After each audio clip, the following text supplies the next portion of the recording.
Hey guys, Dusty here, and today I just want to go over trade recaps for September 13th and see what plays I took and basically why I took them.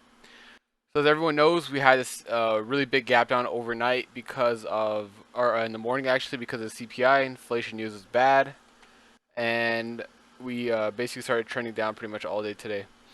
So the first play I took here was at this at 637, so this candle right here. I caught the end of this candle, and by the time I alerted, cons were already spiked crazy. I'll show you guys right here. I called out SPX puts at 295, but these moved really fast, and I showed my fill here. I was like, I got filled, and I was literally scaling out within a minute. It was a pretty, just too quick of a call for anyone to actually enter, so I don't really count that. Um, Second play was at 704 here. Let's see, 704. So basically, we're getting the 704. We came and we broke down, and I tried to play this 4,000 breakdown, and I caught the top of this candle to the bottom. 7 points just off of this candle, as you guys can see. But it was a very sloppy play. I had some limits at 215, which got triggered, which brought my average down, which was really nice from 230. So ultimately, this play ended very nicely. Um, as you guys can see, this didn't move to 285, but it was a very sloppy play once again because they didn't move so quick. And then for the third and fourth play, I was like, I'm gonna get something really that's really really good, and we're gonna slow grind down.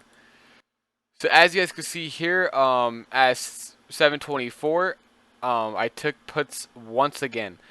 So basically, what I should have done on the first one is wait for this zone retest. You know how we bounced here 1, 2, 3, 4, and then we finally broke down.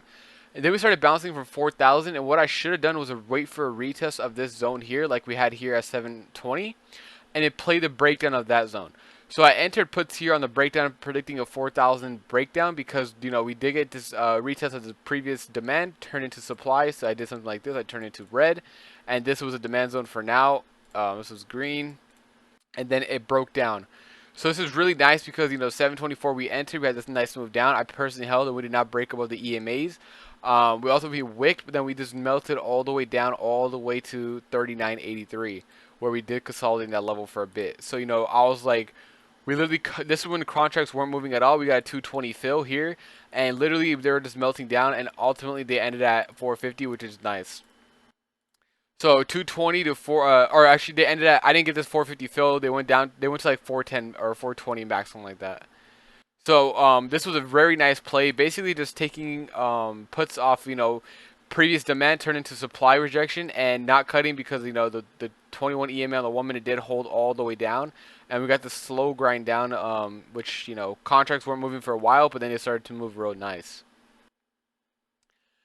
And then we had this play. So if you go to the alert section here, this is a free play for everyone. Let me turn this on real quick. This is the free section for everyone. This was alerted for everyone in the Discord. So, and this was just an overnight hedge that, this is why you hedge because it's exactly how you're supposed to play it. So, at 1046, I took 39.70s, right? At 270, and I did average down once here. And I'll tell you why I took them and basically why I averaged them. So as you can see, we got this 3980 level was very strong, right? Very, very strong, and I wanted to wait for a retest of this previous zone. So basically, this play and this play were basically the same. So you have previous demand here turned into supply. Same thing here. Previous demand here as we bounced here, and we finally got our first touch at this 4,000 level, which we did reject. So I had something like this drawn out where I had this channel, and basically I was looking for a test of this 4,000 level on SPY or on US 500 SPX once again, and we did ultimately get it. When did I exactly get my entry? So you see this 740 or 1046 candle here. I always wait for a break of the actual channel before I take anything. And we had this break. Behind it. We had these. We're just riding below the 90 EMA, so I decided to take my entry right here, 1046, 1046, and then contracts started, contracts were moving still bad, and then they started to get, they got pretty worn out. They're at 220 at this 21 EMA and trend retest. This is why I love having trend line so drawn. As you can see, this is a perfect trend retest into further downside. So once this touched a trend line, I would have had my stop loss right above it, as it was right above the 21 EMA as well.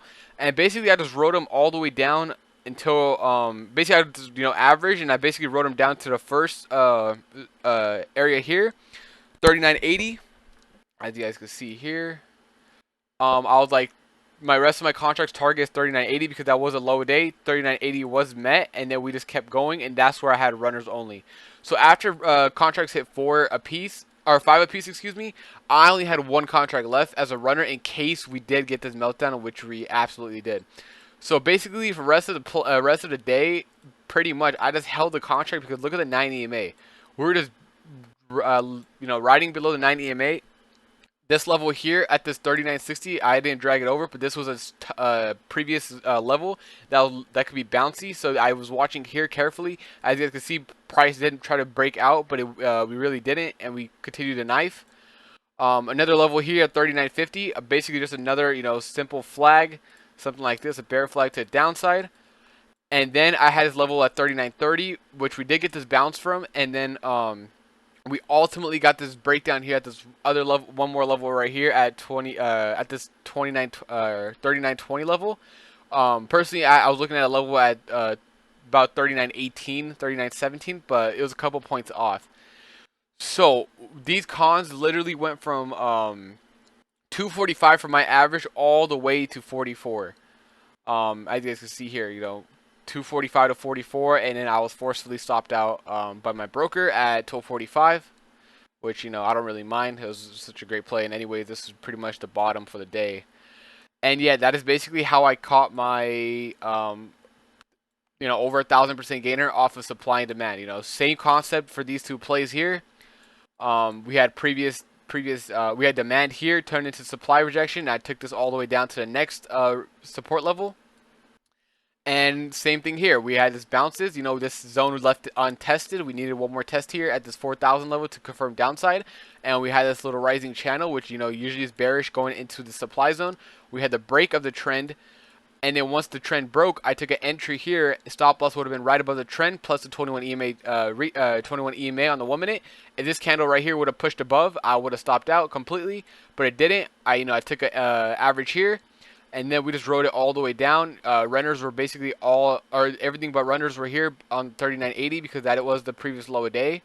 We had this small little upside. We never got a full candle close above the 21 EMA again, and then we just started knifing and rode the 21 and 90 EMA all the way down pretty much all day, destroying pretty much all the zones under it. Overall, crazy day in the stock market. Down $18 on SPY today. 4.5% or something like that. 5%, 6% on Nasdaq. Absolutely crazy, and we did catch a really nice move towards the end of the day sell-off. Contracts once again went from 245 to around 4,400. Play was alerted for everyone in Discord. Not premium only. This is for every single person in the Discord. So, yeah, that was pretty much our recaps today. Demand turned into supply, into puts, and here and here. So I hope that helps with the recaps, and I hope that helps with you guys' trading. Until next time, I'll catch you guys.